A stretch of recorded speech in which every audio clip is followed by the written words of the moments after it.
ಕಳಂಕ ಅಂಟಿಕೊಂಡ ನಂತರದಲ್ಲಿ ಅವರನ್ನ ಸ್ವಾಭಿಮಾನಿ ರಾಮಯ್ಯ ಅಂತ ಹೇಳಿ ಒಂದು ದೊಡ್ಡ ಸಮಾವೇಶದ ಮೂಲಕ ಘೋಷಿಸುವ ಪ್ರಯತ್ನವನ್ನ ಕಾಂಗ್ರೆಸ್ ಮಾಡ್ತು.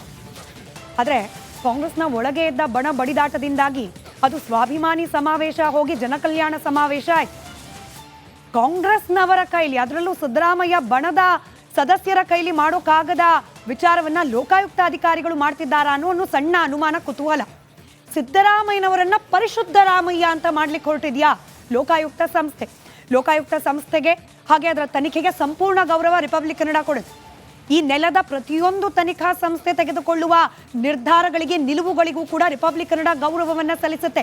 ಆದರೆ ಜನರ ಧ್ವನಿಯಾಗಿ, ಪ್ರಜಾಪ್ರಭುತ್ವದ 4ನೇ ಅಂಗವಾಗಿ ಕೆಲವೊಂದಷ್ಟು ಪ್ರಶ್ನೆಗಳನ್ನ ನೇರವಾಗಿ ಕೇಳಲೇಬೇಕಾಗತ್ತೆ. ಅದರಲ್ಲೂ ಕಣ್ಣು ಮುಂದೆ ಸಾಕ್ಷಿ ಇರೋ ಸಂದರ್ಭದಲ್ಲಿ ಯಾರೇನೇ ಹೇಳಿ ಸಿದ್ದರಾಮಯ್ಯನವರು ಸೇಫ್ ಅನ್ನೋ ರೀತಿಯಲ್ಲೇ ಲೋಕಾಯುಕ್ತ ರಿಪೋರ್ಟ್ ಅನ್ನ ಕೊಡುವ ಸಿದ್ಧತೆಯನ್ನ ಮಾಡ್ಕೊಂಡ್ಬಿಟ್ಟಿದ್ಯಾ? ನಾವು ಅವತ್ತೂ ಹೇಳಿದ್ವಿ, ಲೋಕಾಯುಕ್ತ ತನಿಖೆ ಆಗ್ತಾ ಇದೆ ಅಂದ ತಕ್ಷಣ ವಿರೋಧ ಪಕ್ಷಗಳೂ ಕೂಡ ಇದನ್ನೇ ಹೇಳಿದ್ವು, ದೂರುದಾರರು ಕೂಡ ಇದನ್ನೇ ಹೇಳಿದ್ವು. ಲೋಕಾಯುಕ್ತ ಅಡಿಯಲ್ಲಿ ತನಿಖೆ ಆದರೆ ಈ ಪ್ರಕರಣ ಪಾರದರ್ಶಕವಾಗಿ ತನಿಖೆಗೆ ಒಳಪಡೋದಿಲ್ಲ ಅಂತ ಹೇಳಿ ಇವತ್ತು ಕೂಡ ಹೇಳ್ತಿರೋದಿದ್ದೇನೆ. ಲೋಕಾಯುಕ್ತ ತನಿಖೆ ನಡೆದ್ರೆ ಸಿದ್ದರಾಮಯ್ಯನವರು ಸೇಫ್ ಆಗ್ತಾರೆ ಅಂತ ಹೇಳಿ ಸ್ನೇಹಮಯಿ ಕೃಷ್ಣ ಅವರು ಕೂಡ ಇದನ್ನೇ ಹೇಳಿದ್ರು. ಲೋಕಾಯುಕ್ತ ತನಿಖೆ ಪ್ರಕರಣ ಸಿದ್ದರಾಮಯ್ಯನವರನ್ನ ಸೇಫ್ ಮಾಡೋ ಹಂತಕ್ಕೆ ಸಾಗ್ತಾ ಇದೆ. ಇಡಿ ಅಧಿಕಾರಿಗಳ ಪ್ರಕಾರವೂ ಕೂಡ ಸಿದ್ದರಾಮಯ್ಯನವರು ಸೇಫ್ ಆಗ್ಬಿಡ್ತಾರಾ? ಉಳಿದಿರೋ ಪ್ರಶ್ನೆ ಅಷ್ಟೇ.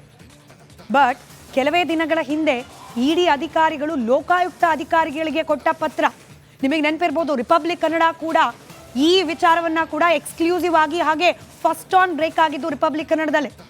ಇಡಿ ಅಧಿಕಾರಿಗಳು ಲೋಕಾಯುಕ್ತ ಪೊಲೀಸರಿಗೆ ಕೊಟ್ಟ ಪತ್ರದಲ್ಲಿ ಈ ಪ್ರಕರಣದಲ್ಲಿ ಅಕ್ರಮ ಆಗಿದೆ ಅನ್ನೋದು ಸಾಬೀತಾಗ್ತಿದೆ ಅನ್ನೋದನ್ನ ಬಹಳ ಕ್ಲಿಯರ್ ಕಟ್ ಆಗಿ ಮೆನ್ಷನ್ ಮಾಡಿದ್ರು.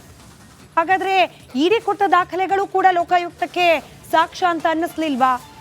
ಇಡಿಯವರ ಪ್ರಕಾರ ಮೂಡಾದಲ್ಲಿ ಹಗರಣ ನಡೆದಿದೆ. ಆದರೆ ಸಿದ್ದರಾಮಯ್ಯ ಸೂತ್ರಧಾರಿ ಅಂತ ಹೇಳ್ತಾ ಇಲ್ಲ. ಇಲ್ಲಿ ಅವರ ಪ್ರಭಾವ ಇಲ್ಲ, ಅಕ್ರಮ ಆಗಿದೆ, ಆದರೆ ಸಿದ್ದರಾಮಯ್ಯನವರಿಗೂ ಈ ಅಕ್ರಮಕ್ಕೂ ಸಂಬಂಧ ಇಲ್ಲ ಅನ್ನೋ ರೀತಿಯಲ್ಲಿದೆ ಲೋಕಾಯುಕ್ತದ ರಿಪೋರ್ಟ್. ಕೊನೆಗೂ ಸಿದ್ದರಾಮಯ್ಯನವರಿಗೆ ಕ್ಲೀನ್ ಚಿಟ್ ಕೊಡುವ ಹಂತಕ್ಕೆ ಬಂದು ನಿಂತಿದೆ ಲೋಕಾಯುಕ್ತದ ಪ್ರಕರಣ.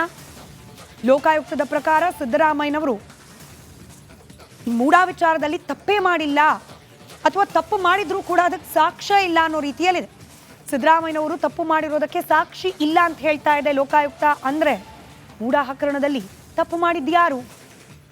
ಸ್ನೇಹಮಯಿ ಕೃಷ್ಣ ಅವರಿಗೆ ಕೊಟ್ಟಿರುವ ನೋಟಿಸ್ನಲ್ಲಿ ನೋಡಿದ್ರು ಕೂಡ A1 A4 ಸಿದ್ದರಾಮಯ್ಯ ಹಾಗೆ ದೇವರಾಜು ವಿರುದ್ಧವಾಗಿ ಸಾಕ್ಷ್ಯಗಳಿಲ್ಲ. ಹಾಗಾದ್ರೆ ಸಿದ್ದರಾಮಯ್ಯನವರ ಪತ್ನಿ ಪಾರ್ವತಮ್ಮನವರ ವಿರುದ್ಧವಾಗಿ ಸಾಕ್ಷ್ಯ ಇದೆಯಾ? ಅವರ ಸಹೋದರ ಮಲ್ಲಿಕಾರ್ಜುನಯ್ಯ ಅವರ ವಿರುದ್ಧವಾಗಿ ಸಾಕ್ಷ್ಯ ಇದೆಯಾ? ಅನುಮಾನಕ್ಕೆ ಕಾರಣವಾಗ್ತಾ ಇದೆ ಲೋಕಾಯುಕ್ತದ ಈ ನೋಟಿಸ್. ಮೊದಲು ಸಿಕ್ಕ ಬೀಳೋದು ಮೂಡಾಯುಕ್ತರು, ನಂತರ ಸಿಕ್ಕ ಬೀಳೋದು ಕಂದಾಯ ಅಧಿಕಾರಿಗಳು ಸಿಕ್ಬಿದ್ದು ಸಿದ್ದರಾಮಯ್ಯ ಸೇಫ್ ಆಗ್ತಾರಾ ಅನ್ನೋ ಅನುಮಾನ. ಇದೇ ವಿಚಾರಕ್ಕೆ ಸಂಬಂಧಪಟ್ಟಂತೆ ಮತ್ತಷ್ಟು ಡೀಟೇಲ್ಸ್ ಮುಂದೆ. ಮೂಡಾ ಕಳಂಕ ಅಂಟಿಕೊಂಡ ನಂತರದಲ್ಲಿ ಅವರನ್ನ ಸ್ವಾಭಿಮಾನಿ ರಾಮಯ್ಯ ಅಂತ ಹೇಳಿ ಒಂದು ದೊಡ್ಡ ಸಮಾವೇಶದ ಮೂಲಕ ಘೋಷಿಸುವ ಪ್ರಯತ್ನವನ್ನ ಕಾಂಗ್ರೆಸ್ ಮಾಡ್ತು. ಆದರೆ ಕಾಂಗ್ರೆಸ್ನ ಒಳಗೆ ಇದ್ದ ಬಣ ಬಡಿದಾಟದಿಂದಾಗಿ ಅದು ಸ್ವಾಭಿಮಾನಿ ಸಮಾವೇಶ ಹೋಗಿ ಜನಕಲ್ಯಾಣ ಸಮಾವೇಶ ಆಯ್ತು. ಕಾಂಗ್ರೆಸ್ನವರ ಕೈಲಿ, ಅದರಲ್ಲೂ ಸಿದ್ದರಾಮಯ್ಯ ಬಣದ ಸದಸ್ಯರ ಕೈಲಿ ಮಾಡೋಕ್ಕಾಗದ ವಿಚಾರವನ್ನ ಲೋಕಾಯುಕ್ತ ಅಧಿಕಾರಿಗಳು ಮಾಡ್ತಿದ್ದಾರಾ ಅನ್ನೋ ಒಂದು ಸಣ್ಣ ಅನುಮಾನ, ಕುತೂಹಲ. ಸಿದ್ದರಾಮಯ್ಯನವರನ್ನ ಪರಿಶುದ್ಧ ರಾಮಯ್ಯ ಅಂತ ಮಾಡ್ಲಿಕ್ಕೆ ಹೊರಟಿದ್ಯಾ ಲೋಕಾಯುಕ್ತ ಸಂಸ್ಥೆ? ಲೋಕಾಯುಕ್ತ ಸಂಸ್ಥೆಗೆ ಹಾಗೆ ಅದರ ತನಿಖೆಗೆ ಸಂಪೂರ್ಣ ಗೌರವ ರಿಪಬ್ಲಿಕ್ ಕನ್ನಡ ಕೊಡುತ್ತೆ. ಈ ನೆಲದ ಪ್ರತಿಯೊಂದು ತನಿಖಾ ಸಂಸ್ಥೆ ತೆಗೆದುಕೊಳ್ಳುವ ನಿರ್ಧಾರಗಳಿಗೆ, ನಿಲುವುಗಳಿಗೂ ಕೂಡ ರಿಪಬ್ಲಿಕ್ ಕನ್ನಡ ಗೌರವವನ್ನ ಸಲ್ಲಿಸುತ್ತೆ. ಆದರೆ ಜನರ ಧ್ವನಿಯಾಗಿ, ಪ್ರಜಾಪ್ರಭುತ್ವದ 4ನೇ ಅಂಗವಾಗಿ ಕೆಲವೊಂದಷ್ಟು ಪ್ರಶ್ನೆಗಳನ್ನ ನೇರವಾಗಿ ಕೇಳಲೇಬೇಕಾಗತ್ತೆ. ಅದರಲ್ಲೂ ಕಣ್ಣು ಮುಂದೆ ಸಾಕ್ಷಿ ಇರೋ ಸಂದರ್ಭದಲ್ಲಿ ಯಾರೇನೇ ಹೇಳಿ ಸಿದ್ದರಾಮಯ್ಯನವರು ಸೇಫ್ ಅನ್ನೋ ರೀತಿಯಲ್ಲೇ ಲೋಕಾಯುಕ್ತ ರಿಪೋರ್ಟ್ ಅನ್ನ ಕೊಡುವ ಸಿದ್ಧತೆಯನ್ನ ಮಾಡ್ಕೊಂಡ್ಬಿಟ್ಟಿದ್ಯಾ? ನಾವು ಅವತ್ತೂ ಹೇಳಿದ್ವಿ, ಲೋಕಾಯುಕ್ತ ತನಿಖೆ ಆಗ್ತಾ ಇದೆ ಅಂದ ತಕ್ಷಣ ವಿರೋಧ ಪಕ್ಷಗಳೂ ಕೂಡ ಇದನ್ನೇ ಹೇಳಿದ್ವು, ದೂರುದಾರರು ಕೂಡ ಇದನ್ನೇ ಹೇಳಿದ್ವು. ಲೋಕಾಯುಕ್ತ ಅಡಿಯಲ್ಲಿ ತನಿಖೆ ಆದರೆ ಈ ಪ್ರಕರಣ ಪಾರದರ್ಶಕವಾಗಿ ತನಿಖೆಗೆ ಒಳಪಡೋದಿಲ್ಲ ಅಂತ ಹೇಳಿ ಇವತ್ತು ಕೂಡ ಹೇಳ್ತಿರೋದಿದ್ದೇನೆ. ಲೋಕಾಯುಕ್ತ ತನಿಖೆ ನಡೆದ್ರೆ ಸಿದ್ದರಾಮಯ್ಯನವರು ಸೇಫ್ ಆಗ್ತಾರೆ ಅಂತ ಹೇಳಿ ಸ್ನೇಹಮಯಿ ಕೃಷ್ಣ ಅವರು ಕೂಡ ಇದನ್ನೇ ಹೇಳಿದ್ರು. ಲೋಕಾಯುಕ್ತ ತನಿಖೆ ಪ್ರಕರಣ ಸಿದ್ದರಾಮಯ್ಯನವರನ್ನ ಸೇಫ್ ಮಾಡೋ ಹಂತಕ್ಕೆ ಸಾಗ್ತಾ ಇದೆ. ಇಡಿ ಅಧಿಕಾರಿಗಳ ಪ್ರಕಾರವೂ ಕೂಡ ಸಿದ್ದರಾಮಯ್ಯನವರು ಸೇಫ್ ಆಗ್ಬಿಡ್ತಾರಾ? ಉಳಿದಿರೋ ಪ್ರಶ್ನೆ ಅಷ್ಟೇ. ಬಟ್ ಕೆಲವೇ ದಿನಗಳ ಹಿಂದೆ ಇಡಿ ಅಧಿಕಾರಿಗಳು ಲೋಕಾಯುಕ್ತ ಅಧಿಕಾರಿಗಳಿಗೆ ಕೊಟ್ಟ ಪತ್ರ ನಿಮಗೆ ನೆನಪಿರ್ಬೋದು, ರಿಪಬ್ಲಿಕ್ ಕನ್ನಡ ಕೂಡ ಈ ವಿಚಾರವನ್ನ ಕೂಡ ಎಕ್ಸ್ಕ್ಲೂಸಿವ್ ಆಗಿ ಹಾಗೆ ಫಸ್ಟ್ ಆನ್ ಬ್ರೇಕ್ ಆಗಿದ್ದು ರಿಪಬ್ಲಿಕ್ ಕನ್ನಡದಲ್ಲೇ. ಇಡಿ ಅಧಿಕಾರಿಗಳು ಲೋಕಾಯುಕ್ತ ಪೊಲೀಸರಿಗೆ ಕೊಟ್ಟ ಪತ್ರದಲ್ಲಿ ಈ ಪ್ರಕರಣದಲ್ಲಿ ಅಕ್ರಮ ಆಗಿದೆ ಅನ್ನೋದು ಸಾಬೀತಾಗ್ತಿದೆ ಅನ್ನೋದನ್ನ ಬಹಳ ಕ್ಲಿಯರ್ ಕಟ್ ಆಗಿ ಮೆನ್ಷನ್ ಮಾಡಿದ್ರು. ಹಾಗಾದ್ರೆ ಇಡಿ ಕೊಟ್ಟ ದಾಖಲೆಗಳು ಕೂಡ ಲೋಕಾಯುಕ್ತಕ್ಕೆ ಸಾಕ್ಷ್ಯ ಅಂತ ಅನ್ನಿಸ್ಲಿಲ್ವಾ? ಇಡಿಯವರ ಪ್ರಕಾರ ಮೂಡಾದಲ್ಲಿ ಹಗರಣ ನಡೆದಿದೆ, ಆದರೆ ಸಿದ್ದರಾಮಯ್ಯ ಸೂತ್ರಧಾರಿ ಅಂತ ಹೇಳ್ತಾ ಇಲ್ಲ. ಇಲ್ಲಿ ಅವರ ಪ್ರಭಾವ ಇಲ್ಲ, ಅಕ್ರಮ ಆಗಿದೆ, ಆದರೆ ಸಿದ್ದರಾಮಯ್ಯನವರಿಗೂ ಈ ಅಕ್ರಮಕ್ಕೂ ಸಂಬಂಧ ಇಲ್ಲ ಅನ್ನೋ ರೀತಿಯಲ್ಲಿದೆ ಲೋಕಾಯುಕ್ತದ ರಿಪೋರ್ಟ್. ಕೊನೆಗೂ ಸಿದ್ದರಾಮಯ್ಯನವರಿಗೆ ಕ್ಲೀನ್ ಚಿಟ್ ಕೊಡುವ ಹಂತಕ್ಕೆ ಬಂದು ನಿಂತಿದೆ ಲೋಕಾಯುಕ್ತದ ಪ್ರಕರಣ. ಲೋಕಾಯುಕ್ತದ ಪ್ರಕಾರ ಸಿದ್ದರಾಮಯ್ಯನವರು ಮೂಡಾ ವಿಚಾರದಲ್ಲಿ ತಪ್ಪೇ ಮಾಡಿಲ್ಲ, ಅಥವಾ ತಪ್ಪು ಮಾಡಿದ್ರೂ ಕೂಡ ಅದಕ್ಕೆ ಸಾಕ್ಷ್ಯ ಇಲ್ಲ ಅನ್ನೋ ರೀತಿಯಲ್ಲಿದೆ.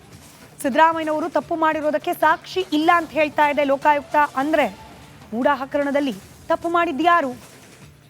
ಸ್ನೇಹಮಯಿ ಕೃಷ್ಣ ಅವರಿಗೆ ಕೊಟ್ಟಿರುವ ನೋಟಿಸ್ನಲ್ಲಿ ನೋಡಿದ್ರು ಕೂಡ A1 A4 ಸಿದ್ದರಾಮಯ್ಯ ಹಾಗೆ ದೇವರಾಜು ವಿರುದ್ಧವಾಗಿ ಸಾಕ್ಷ್ಯಗಳಿಲ್ಲ. ಹಾಗಾದ್ರೆ ಸಿದ್ದರಾಮಯ್ಯನವರ ಪತ್ನಿ ಪಾರ್ವತಮ್ಮನವರ ವಿರುದ್ಧವಾಗಿ ಸಾಕ್ಷ್ಯ ಇದೆಯಾ? ಅವರ ಸಹೋದರ ಮಲ್ಲಿಕಾರ್ಜುನಯ್ಯ ಅವರ ವಿರುದ್ಧವಾಗಿ ಸಾಕ್ಷ್ಯ ಇದೆಯಾ? ಅನುಮಾನಕ್ಕೆ ಕಾರಣವಾಗ್ತಾ ಇದೆ ಲೋಕಾಯುಕ್ತದ ಈ ನೋಟಿಸ್.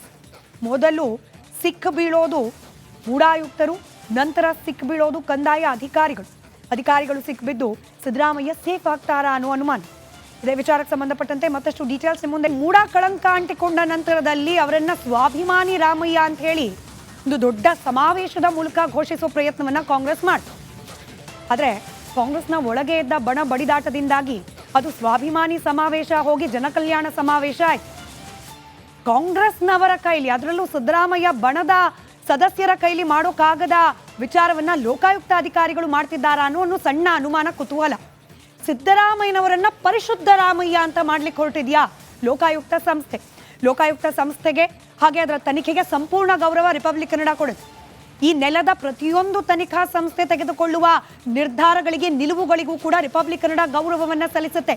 ಆದ್ರೆ ಜನರ ಧ್ವನಿಯಾಗಿ ಪ್ರಜಾಪ್ರಭುತ್ವದ 4ನೇ ಅಂಗವಾಗಿ ಕೆಲವೊಂದಷ್ಟು ಪ್ರಶ್ನೆಗಳನ್ನ ನೇರವಾಗಿ ಕೇಳಲೇಬೇಕಾಗತ್ತೆ. ಅದರಲ್ಲೂ ಕಣ್ಣು ಮುಂದೆ ಸಾಕ್ಷಿ ಇರೋ ಸಂದರ್ಭದಲ್ಲಿ ಯಾರೇನೇ ಹೇಳಿ ಸಿದ್ದರಾಮಯ್ಯನವರು ಸೇಫ್ ಅನ್ನೋ ರೀತಿಯಲ್ಲೇ ಲೋಕಾಯುಕ್ತ ರಿಪೋರ್ಟ್ ಅನ್ನ ಕೊಡುವ ಸಿದ್ಧತೆಯನ್ನ ಮಾಡ್ಕೊಂಡ್ಬಿಟ್ಟಿದ್ಯಾ? ನಾವು ಅವತ್ತೂ ಹೇಳಿದ್ವಿ, ಲೋಕಾಯುಕ್ತ ತನಿಖೆ ಆಗ್ತಾ ಇದೆ ಅಂದ ತಕ್ಷಣ ವಿರೋಧ ಪಕ್ಷಗಳೂ ಕೂಡ ಇದನ್ನೇ ಹೇಳಿದ್ವು, ದೂರುದಾರರು ಕೂಡ ಇದನ್ನೇ ಹೇಳಿದ್ವು. ಲೋಕಾಯುಕ್ತ ಅಡಿಯಲ್ಲಿ ತನಿಖೆ ಆದರೆ ಈ ಪ್ರಕರಣ ಪಾರದರ್ಶಕವಾಗಿ ತನಿಖೆಗೆ ಒಳಪಡೋದಿಲ್ಲ ಅಂತ ಹೇಳಿ ಇವತ್ತು ಕೂಡ ಹೇಳ್ತಿರೋದಿದ್ದೇನೆ. ಲೋಕಾಯುಕ್ತ ತನಿಖೆ ನಡೆದ್ರೆ ಸಿದ್ದರಾಮಯ್ಯನವರು ಸೇಫ್ ಆಗ್ತಾರೆ ಅಂತ ಹೇಳಿ ಸ್ನೇಹಮಯಿ ಕೃಷ್ಣ ಅವರು ಕೂಡ ಇದನ್ನೇ ಹೇಳಿದ್ರು. ಲೋಕಾಯುಕ್ತ ತನಿಖೆ ಪ್ರಕರಣ ಸಿದ್ದರಾಮಯ್ಯನವರನ್ನ ಸೇಫ್ ಮಾಡೋ ಹಂತಕ್ಕೆ ಸಾಗ್ತಾ ಇದೆ. ಇಡಿ ಅಧಿಕಾರಿಗಳ ಪ್ರಕಾರವೂ ಕೂಡ ಸಿದ್ದರಾಮಯ್ಯನವರು ಸೇಫ್ ಆಗ್ಬಿಡ್ತಾರಾ? ಉಳಿದಿರೋ ಪ್ರಶ್ನೆ ಅಷ್ಟೇ. ಬಟ್ ಕೆಲವೇ ದಿನಗಳ ಹಿಂದೆ ಇಡಿ ಅಧಿಕಾರಿಗಳು ಲೋಕಾಯುಕ್ತ ಅಧಿಕಾರಿಗಳಿಗೆ ಕೊಟ್ಟ ಪತ್ರ ನಿಮಗೆ ನೆನಪಿರ್ಬೋದು, ರಿಪಬ್ಲಿಕ್ ಕನ್ನಡ ಕೂಡ ಈ ವಿಚಾರವನ್ನ ಕೂಡ ಎಕ್ಸ್ಕ್ಲೂಸಿವ್ ಆಗಿ ಹಾಗೆ ಫಸ್ಟ್ ಆನ್ ಬ್ರೇಕ್ ಆಗಿದ್ದು ರಿಪಬ್ಲಿಕ್ ಕನ್ನಡದಲ್ಲೇ. ಇಡಿ ಅಧಿಕಾರಿಗಳು ಲೋಕಾಯುಕ್ತ ಪೊಲೀಸರಿಗೆ ಕೊಟ್ಟ ಪತ್ರದಲ್ಲಿ ಈ ಪ್ರಕರಣದಲ್ಲಿ ಅಕ್ರಮ ಆಗಿದೆ ಅನ್ನೋದು ಸಾಬೀತಾಗ್ತಿದೆ ಅನ್ನೋದನ್ನ ಬಹಳ ಕ್ಲಿಯರ್ ಕಟ್ ಆಗಿ ಮೆನ್ಷನ್ ಮಾಡಿದ್ರು.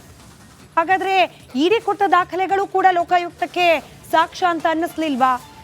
ಇಡಿಯವರ ಪ್ರಕಾರ ಮೂಡಾದಲ್ಲಿ ಹಗರಣ ನಡೆದಿದೆ, ಆದರೆ ಸಿದ್ದರಾಮಯ್ಯ ಸೂತ್ರಧಾರಿ ಅಂತ ಹೇಳ್ತಾ ಇಲ್ಲ. ಇಲ್ಲಿ ಅವರ ಪ್ರಭಾವ ಇಲ್ಲ, ಅಕ್ರಮ ಆಗಿದೆ, ಆದರೆ ಸಿದ್ದರಾಮಯ್ಯನವರಿಗೂ ಈ ಅಕ್ರಮಕ್ಕೂ ಸಂಬಂಧ ಇಲ್ಲ ಅನ್ನೋ ರೀತಿಯಲ್ಲಿದೆ ಲೋಕಾಯುಕ್ತದ ರಿಪೋರ್ಟ್. ಕೊನೆಗೂ ಸಿದ್ದರಾಮಯ್ಯನವರಿಗೆ ಕ್ಲೀನ್ ಚಿಟ್ ಕೊಡುವ ಹಂತಕ್ಕೆ ಬಂದು ನಿಂತಿದೆ ಲೋಕಾಯುಕ್ತದ ಪ್ರಕರಣ. ಲೋಕಾಯುಕ್ತದ ಪ್ರಕಾರ ಸಿದ್ದರಾಮಯ್ಯನವರು ಮೂಡಾ ವಿಚಾರದಲ್ಲಿ ತಪ್ಪೇ ಮಾಡಿಲ್ಲ, ಅಥವಾ ತಪ್ಪು ಮಾಡಿದ್ರೂ ಕೂಡ ಅದಕ್ಕೆ ಸಾಕ್ಷ್ಯ ಇಲ್ಲ ಅನ್ನೋ ರೀತಿಯಲ್ಲಿದೆ. ಸಿದ್ದರಾಮಯ್ಯನವರು ತಪ್ಪು ಮಾಡಿರೋದಕ್ಕೆ ಸಾಕ್ಷಿ ಇಲ್ಲ ಅಂತ ಹೇಳ್ತಾ ಇದೆ ಲೋಕಾಯುಕ್ತ. ಅಂದ್ರೆ ಮೂಡಾ ಹಗರಣದಲ್ಲಿ ತಪ್ಪು ಮಾಡಿದ್ಯಾರು? ಸ್ನೇಹಮಯಿ ಕೃಷ್ಣ ಅವರಿಗೆ ಕೊಟ್ಟಿರುವ ನೋಟಿಸ್ನಲ್ಲಿ ನೋಡಿದ್ರು ಕೂಡ A1 A4 ಸಿದ್ದರಾಮಯ್ಯ ಹಾಗೆ ದೇವರಾಜು ವಿರುದ್ಧವಾಗಿ ಸಾಕ್ಷ್ಯಗಳಿಲ್ಲ. ಹಾಗಾದ್ರೆ ಸಿದ್ದರಾಮಯ್ಯನವರ ಪತ್ನಿ ಪಾರ್ವತಮ್ಮನವರ ವಿರುದ್ಧವಾಗಿ ಸಾಕ್ಷ್ಯ ಇದೆಯಾ? ಅವರ ಸಹೋದರ ಮಲ್ಲಿಕಾರ್ಜುನಯ್ಯ ಅವರ ವಿರುದ್ಧವಾಗಿ ಸಾಕ್ಷ್ಯ ಇದೆಯಾ? ಅನುಮಾನಕ್ಕೆ ಕಾರಣವಾಗ್ತಾ ಇದೆ ಲೋಕಾಯುಕ್ತದ ಈ ನೋಟಿಸ್. ಮೊದಲು ಸಿಕ್ ಬೀಳೋದು ಮೂಡಾಯುಕ್ತರು, ನಂತರ ಸಿಕ್ ಬೀಳೋದು ಕಂದಾಯ ಅಧಿಕಾರಿಗಳು ಸಿಕ್ಬಿದ್ದು ಸಿದ್ದರಾಮಯ್ಯ ಸೇಫ್ ಆಗ್ತಾರಾ ಅನ್ನೋ ಅನುಮಾನ. ಇದೇ ವಿಚಾರಕ್ಕೆ ಸಂಬಂಧಪಟ್ಟಂತೆ ಮತ್ತಷ್ಟು ಡೀಟೇಲ್ಸ್